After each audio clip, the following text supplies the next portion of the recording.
Alhamdulillahi Rabbil Alamin, salatu wassalamu ala Rasulillah wa ala alihi wa sahbihi wa man walah, amma ba'd.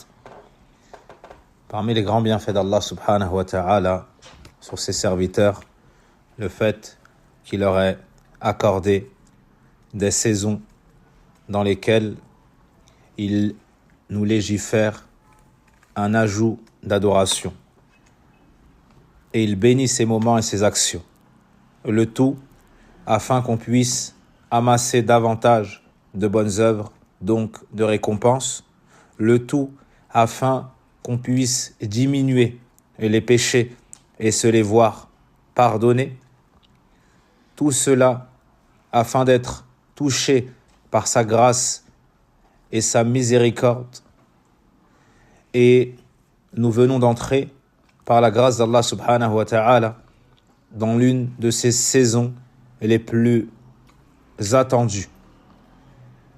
Le mois de Ramadan al-Mubarak, le mois béni du Ramadan.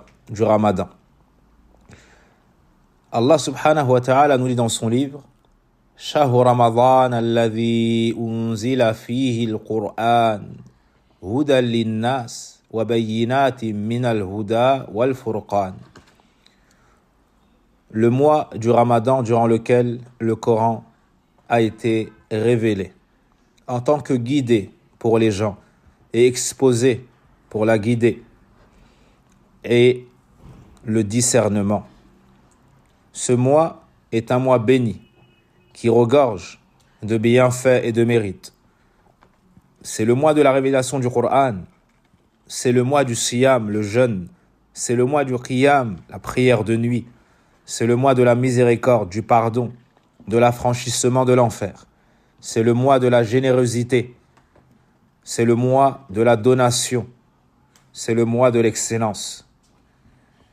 Ce mois est tellement important que le prophète sallallahu alayhi wa sallam annonçait la bonne nouvelle à ses compagnons de sa proximité ou de son entrée. Et la communauté musulmane, où qu'elle soit sur la terre d'Allah subhanahu wa ta'ala, se réjouit d'accueillir cet invité béni, cet invité qu'on a tant attendu.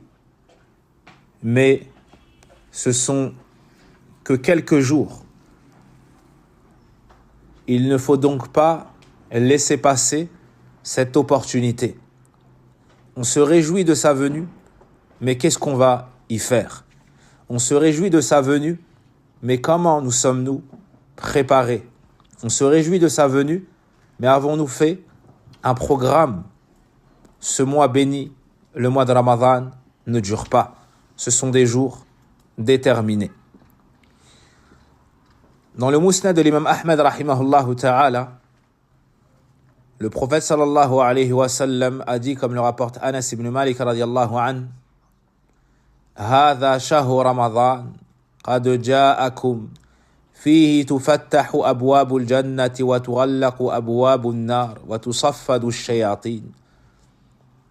Ceci est le mois du Ramadan qui vous est venu. Durant celui-ci, les portes du paradis sont ouvertes, les portes de l'enfer fermées et les démons enchaînés. L'imam al-Tirmidhi rahimahullah ta'ala rapporte également le hadith dans lequel le prophète alayhi salatu wa sallam a dit إذا كان أول ليلة من شهر رمضان صفدت الشياطين ومردت الجن. Lorsque la première nuit du mois du Ramadan arrive, les démons sont enchaînés et les djinns les plus nocifs. وغلقت أبواب النار ولم يفتح منها باب. Les portes de l'enfer sont fermées et on n'en ouvre aucune. وفتحت أبواب الجنة فلم يغلق منها باب. Et les portes du paradis sont ouvertes, on n'en ferme aucune. وينادي مناد يا باغي الخير أقبل ويا باغي الشر أقصر. Et un héros appelle: ô toi qui recherches le bien, approche. Ô toi qui recherches le mal, cesse. وَلِلَّهِ عُتَقَاءُ مِنَ النَّارِ وَذَلِكَ كُلُّ لَيْلَةٍ. Et Allah a des affranchis de l'enfer, et cela chaque nuit. Et très nombreux sont les hadiths du prophète alayhi salatu wassalam qui vantent les mérites de ce mois. Lorsque tu entends que dès le début du mois de Ramadan, les portes du paradis sont toutes ouvertes, les portes de l'enfer toutes fermées, et les démons enchaînés, qu'est-ce que ça suscite en toi? On te parle du paradis pour que ça développe en toi l'envie d'adorer ton Seigneur, pour que ça développe en toi le fait de te détourner des futilités et des choses non nécessaires à la progression et l'acheminement vers ton Seigneur. On te parle de l'enfer pour que tu te sauves de la colère d'Allah, pour que tu te sauves de la punition d'Allah. Et on te dit que cet enfer-là est fermé. C'est un moment où il y a peu de péchés. C'est un moment où on s'éloigne de la désobéissance d'Allah et on accourt vers son obéissance. Et les plus grandes causes qui viennent à distraire le serviteur d'Allah Azza wa Jal, les shayatines, sont enchaînées. C'est donc un mois dans lequel on te facilite et on t'apprête toutes les causes pour que tu réussisses, pour que tu le réussisses. Aussi, le prophète alayhi salatu wassalam nous dit, comme Abu Huraira le mentionne dans le Bukhari et Muslim, Man sama ramadana imanan wa ihtisaban ghufira lahu ma taqaddama min dhanbi wa man qama laylatal qadri imanan wa ihtisaban ghufira lahu ma taqaddama min dhanbi. Celui qui jeûne le mois de Ramadan avec foi et espoir se verra pardonner l'ensemble de ses péchés passés. Et celui qui prie la nuit de la grande valeur, la nuit de la destinée avec foi et espoir se verra pardonner l'ensemble des péchés passés. Donc plusieurs causes nous sont avancées afin qu'on obtienne le pardon d'Allah subhanahu wa ta'ala. Le prophète alayhi salatu wa salam a décrit ce mois comme étant Mubarak. Il regorge de bienfaits. Il y a un concentré de bienfaits qu'Allah Azza wa Jal met et il est durable. Son effet l'est également. Ce mois de Ramadan est un mois béni. Le prophète alayhi salatu wa salam a dit, comme le rapporte Imam Ahmed, Ramadanun shahrun mubarak. Ramadan, c'est un mois béni. Et la bénédiction qu'il y a dans ce mois, c'est une bénédiction réelle qui n'est pas dans un moment en dehors d'un autre. Mais dès la première soirée, dès le premier jour, dès la première nuit, tous ces instants sont mubarak. Tous ces instants sont bénis. Et ce, jusqu'au coucher du soleil du dernier jour du mois de Ramadan. Ces œuvres sont bénies. Son moment est béni. Ces jours et ces nuits sont bénis. La récompense est bénie. Laylatul Qadr est meilleure que 1000 mois. Elle est bénie. Ce mois est béni. On te multiplie les récompenses. On t'éloigne de l'enfer. On t'éloigne des causes du péché. Après avoir entendu tout cela, nul doute quant au fait que le plus grand perdant, celui qui sera anéanti et ne sera pas en droit de se réjouir du Eid, est celui qui aura manqué le mois de Ramadan. Il atteint le mois de Ramadan, puis il ne fait pas les causes pour entrer au paradis et se sauver de l'enfer et se voir pardonner ses péchés. Ceci est la pire des pertes. Le prophète sallallahu alayhi wa sallam nous dit, Atani Jibril alayhi salam. Jibril m'est venu. فقال يا محمد من أدرك أحد والديه فمات فدخل النار فأبعده الله قل آمين فقلت آمين قال يا محمد من أدرك شهر رمضان فمات فلم يغفر له فأدخل النار فأبعده الله قل آمين فقلت آمين قال ومن ذكرت عنده فلم يصلي عليك فمات فدخل النار فأبعده الله قل آمين فقلت آمين. Jibril est venu voir le prophète alayhi salatu wassalam et lui a dit, ô Muhammad, quiconque atteint l'un de ses deux parents, puis meurt et entre en enfer, qu'Allah l'éloigne, dit qu'il en soit ainsi. Alors j'ai dit qu'il en soit ainsi, ou Allah exauce cela. Puis il a dit au Mohammed, celui qui atteint le mois de Ramadan et meurt sans s'être vu pardonner ses péchés et entre en enfer, qu'Allah l'éloigne. Ou plutôt Allah l'a éloigné, dit Amin. J'ai dit Amin. Puis il a dit, celui auprès duquel je suis mentionné et qui ne prie pas sur moi, puis entre en enfer, qu'Allah l'éloigne, dit Amin. J'ai dit Amin. Dans un autre hadith rapporté par At-Tirmidhi rahimahullahu ta'ala, le prophète alayhi salatu wa salam a dit, Raghima anfu rajulin dakhala ali ramadan thumma salakha qabla an yughfara lah. Que le nez de la personne qui est entré dans le mois de Ramadan et en est sorti sans s'être vu pardonner ses péchés, soit dans la poussière. Qu'il soit perdant. Donc, parmi les pires pertes, le fait de sortir du mois de Ramadan sans en avoir profité de son jeûne, de sa lecture du Coran, de sa prière de nuit, de ses du'as, de ses invocations, de son dhikr. Le mois de Ramadan, le prophète alayhi salatu wa salam, tout comme il l'a appelé Mubarak, il l'a appelé Shahru Sabr, le mois de l'endurance.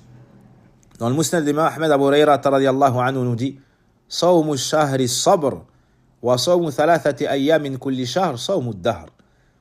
Le jeûne du mois de l'endurance ainsi que le jeûne de 3 jours par mois équivaut à un jeûne en continu, ou bien un jeûne de toute l'année, ou bien de toute la vie. Celui qui jeûne à Ramadan plus 3 jours par mois, il a la récompense d'avoir jeûné toute l'année, d'avoir toujours jeûné. Et comment est-ce qu'on appelait le mois de Ramadan dans ce hadith? Shahru Sabr, le mois de l'endurance. Et l'endurance dans les 3 domaines. L'endurance dans l'obéissance d'Allah, l'endurance face à la désobéissance d'Allah, et l'endurance lors du décret d'Allah Azza wa Jal. La personne qui jeûne, la personne qui jeûne, elle ressent la faim, elle ressent la soif, elle doit endurer. La personne qui jeûne, elle fait des efforts dans la lecture du Coran, la préservation des prières, les hasanat, elle doit endurer. Elle retient sa langue, elle contient sa colère, elle se détourne du mal, elle est dans l'endurance. Quelle est la récompense des endurants? Allah dit dans le Coran, Innama yuwaffa as-sabiruna ajrahum bighayri hisab. Les endurants seront rétribués d'une récompense sans compter. Et la meilleure manière de réussir son jeûne, c'est de s'y préparer. La meilleure manière de réussir son mois, c'est de l'accueillir avec une grande préparation, de la meilleure manière que tu accueilles l'être le plus cher à tes yeux. Avec quoi est-ce qu'on rentre dans ce mois-là? Avec quoi est-ce qu'on l'accueille? On l'accueille premièrement, bil farah shadid, avec une grande joie. Avec une grande joie, parce que c'est un moment béni, une occasion inestimable pour entrer au paradis et se sauver de l'enfer. Allah dit dans le Coran, Qul bi fadlillahi wa bi rahmatihi, fabidhalika falyafrahu huwa khayrun mimma yajma'un. Dit par la grâce d'Allah et sa miséricorde, par l'islam et le Coran, de cela qu'ils se réjouissent. C'est bien meilleur que tout ce qu'ils peuvent amasser, comme Allah nous l'enseigne dans Surat Yunus. Donc connais la valeur de ce mois-là. Sache qu'est-ce que tu as gagné à être vivant dans ce mois. Tu dois te réjouir d'être encore en vie, là où d'autres personnes sont décédées. Tu dois te réjouir de pouvoir jeûner, là où d'autres personnes sont malades. Tu dois te réjouir de pouvoir prier la nuit, là où d'autres personnes ont des empêchements ou du travail. Et si le musulman avait réellement connaissance de ce mois, il ne laisserait pas une seconde passer sans en tirer profit. Et beaucoup de gens, pour accueillir ce mois, ne pensent qu'à faire les courses, ne pensent qu'à remplir le frigo et remplir les placards. C'est ainsi qu'ils se préparent au mois de Ramadan. Ça, c'est la préparation qui est en dessous de la préparation des gens de la masse. La préparation de ceux qui connaissent le mois de Ramadan, de ceux qui connaissent leur Seigneur, c'est que la préparation du cœur. C'est que la préparation avec l'adoration d'Allah, avec la purification du cœur. Barakallahu fikum. Deuxièmement, on se prépare à entrer dans le mois de Ramadan pour le réussir avec la cessation des péchés, avec le repentir et la demande de pardon. il ne faut pas entrer dans le mois de Ramadan alourdi par les péchés. Car celui qui achemine vers un endroit, mais qui a une charge lourde à porter sur son dos, il n'avancera que difficilement. Il n'avancera que péniblement. Et ce travail sera pour lui bien laborieux. Alors que si il est léger, préparé et entraîné, alors il trouvera énormément de facilité. Le prophète alayhi salatu wa salam nous dit Kullu bani Adam khata wa khayrul khata'in at-tawwabun. Tout fils de Adam est pécheur. Et le meilleur des pécheurs sont ceux qui se repentent. Allah dit dans le Coran wa tubu ila Allahi jami'an ayyuhal mu'minuna la'allakum tuflihun. Et repentez-vous tous à Allah, vous les croyants, afin d'obtenir le succès. Le prophète alayhi salatu wa salam a dit رغم أنف رجل دخل عليه رمضان ثم انسلخ قبل أن يغفر له.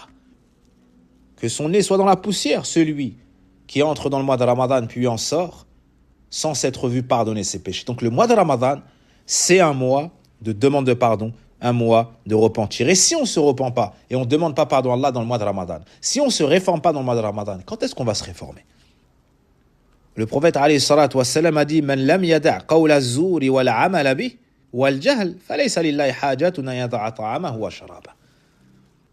celui qui n'abandonne pas le mensonge et les mauvaises œuvres et la transgression, Allah n'a que faire qu'il délaisse sa nourriture et sa boisson. Le but du jeûne, c'est pas la faim et la soif. Le but du jeûne, c'est l'abandon des péchés et la réforme. Troisièmement, al-miranu ala al-ibada. Le fait de s'entraîner, le fait de s'habituer à l'adoration d'Allah Azza wa Jal avant Ramadan. Le prophète sallam, le mois qu'il jeûnait le plus, c'était le mois de Sha'ban, il le jeûnait presque entièrement. En dehors du mois obligatoire de Ramadan, il jeûnait presque entièrement Sha'ban.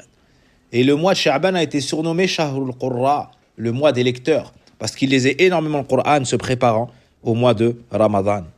Quatrièmement, ad-du'a. Tu prépares le mois de Ramadan avec ad-du'a. Parce que la réussite tout entière, quelles que soient les causes entreprises, quelles que soient les causes que tu as entreprises, la réussite, elle est dans la main d'Allah. C'est lui qui élève et rabaisse, c'est lui qui guide et gare.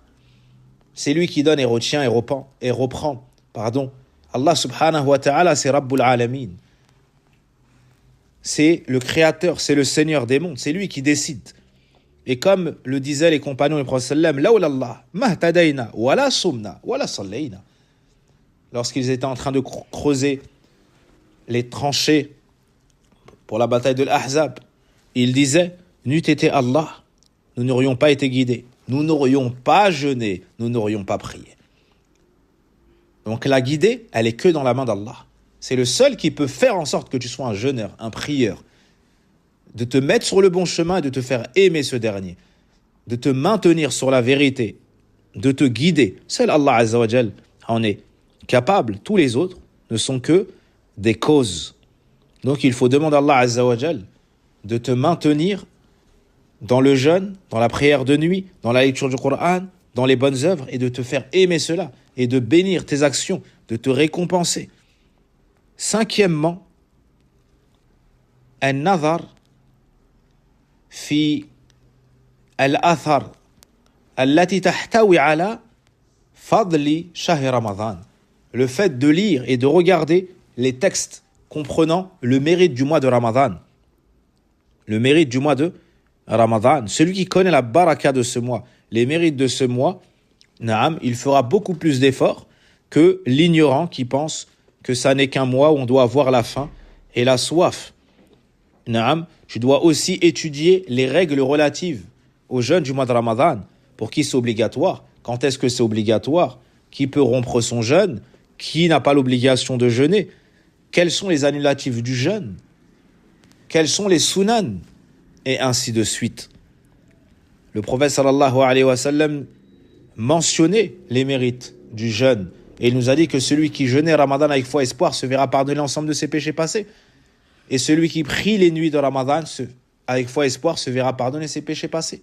Donc il mentionnait les mérites de ce mois-là pour que Sahaba fassent des efforts et ne ratent pas cette occasion qui n'a pas son semblable. Le 6e point, il faut faire des efforts pour se réformer. Il faut faire des efforts pour réformer son âme et la purifier de tous ses défauts, la purifier de toutes ses souillures, la purifier de toute envie, de toute jalousie, de toute inimitié, de toute dispute et rébellion devant l'ordre d'Allah subhanahu wa ta'ala. Le prophète alayhi salatu wa salam disait: صوم شهر الصبر وثلاثة أيام من كل شهر يذهبن ورح وحر صدري. Le fait de jeûner le mois de l'endurance, c'est-à-dire Ramadan, et 3 jours de chaque mois dissipe les souillures qu'il y a dans le cœur. Dissipe les souillures qu'il y a dans le cœur. Donc, quelle meilleure occasion que la venue de ce mois pour purifier les cœurs et ne rien avoir dans le cœur à l'égard d'une personne. Le prophète sallam nous a éduqués sur cela. La tahasadu, wa la tanajashu, wa la tabaradu, wa la tadabaru, wa la yabi' ba'dukum ala bay'i ba'd, wa kunu ibadallahi ikhwana. Ne vous enviez pas les uns les autres. Ne surenchérissez pas les uns sur les autres. Ne vous détestez pas. Ne vous tournez pas le dos. Que personne ne vende sur la marchandise d'un autre. Et soyez tous aux serviteurs d'Allah, des frères. Donc c'est le moment de concrétiser cette fraternité après la purification du cœur. Le 7e point, c'est la ferme intention d'exceller dans son jeûne et le préserver de tout ce qui peut annuler sa récompense ou la diminuer. Et à partir de quand est-ce qu'on jeûne ? Il y a 2 signes qui annoncent l'entrée du mois. Le premier, c'est la vision de la nouvelle lune du mois de Ramadan.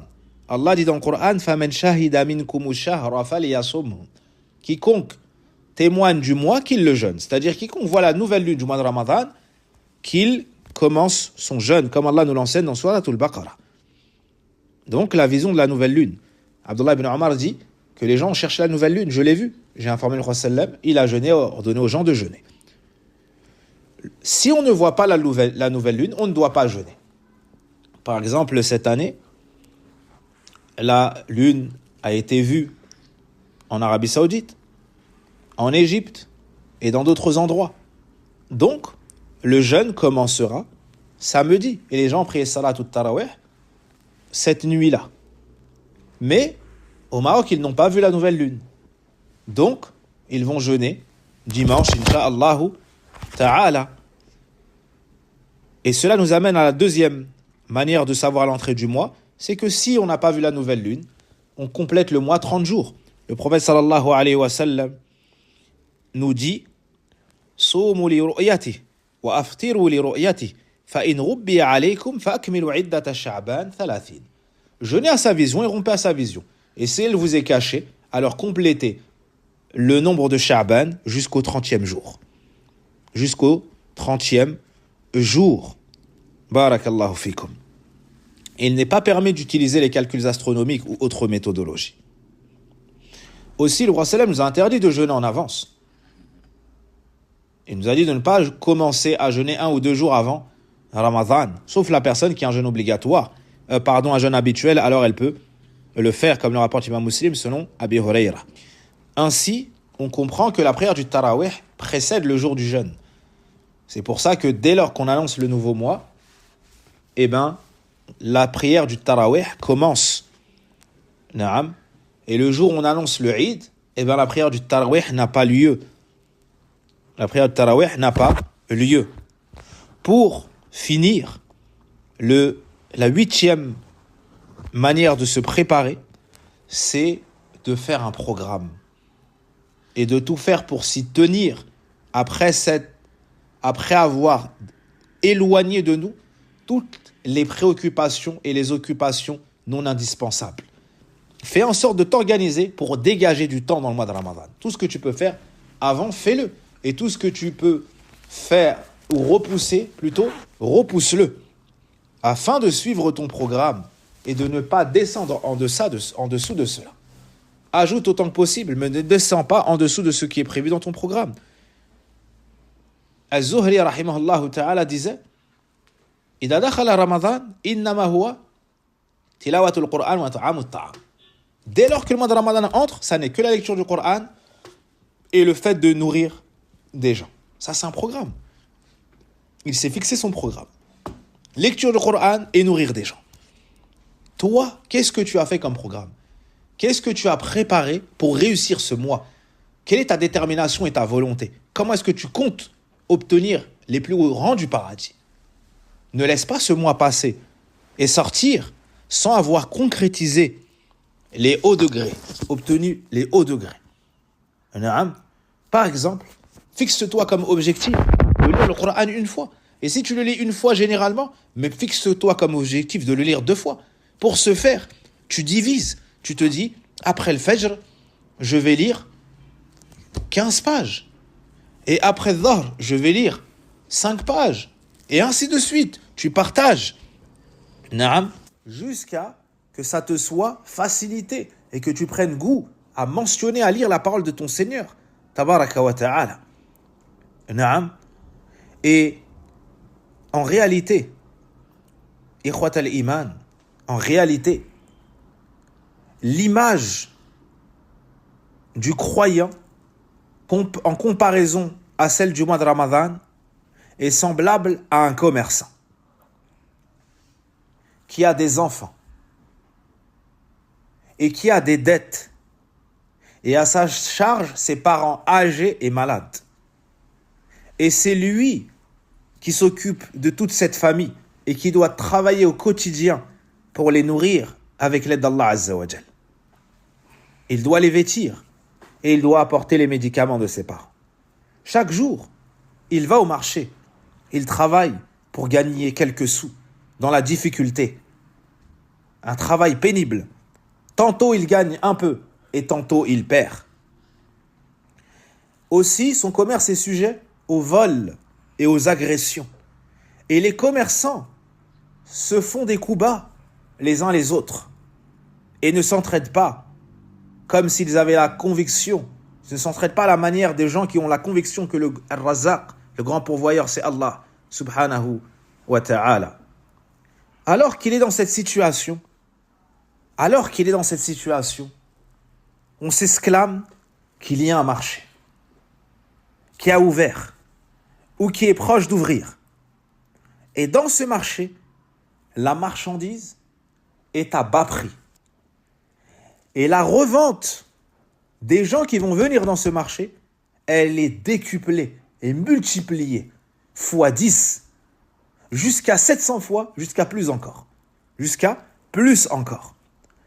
Et dans ce marché-là, tous les commerçants s'entraident et se donnent les astuces les uns aux autres. Et il n'y a aucune inimitié entre eux, mais ils sont dans l'entraide. Quelle sera la motivation de cette personne-là pour aller dans ce marché, acheter la marchandise et la revendre? Pour pouvoir enfin régler ses dettes, enfin gagner, enfin pouvoir assumer sa famille, enfin pouvoir soigner ses parents. Voici l'image du croyant face au mois de Ramadan. أعوذ بالله من الشيطان الرجيم يا أيها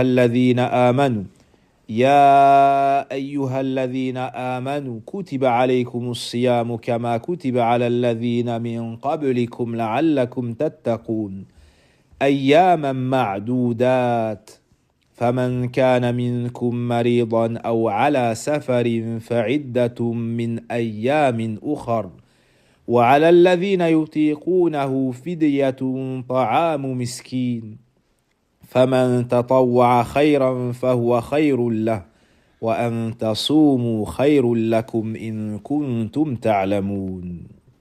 Allah subhanahu wa ta'ala nous dit sur la traduction des sens du verset: ô vous qui avez cru, le mois, ou plutôt le jeûne, vous a été prescrit, tout comme il l'a été aux générations avant vous.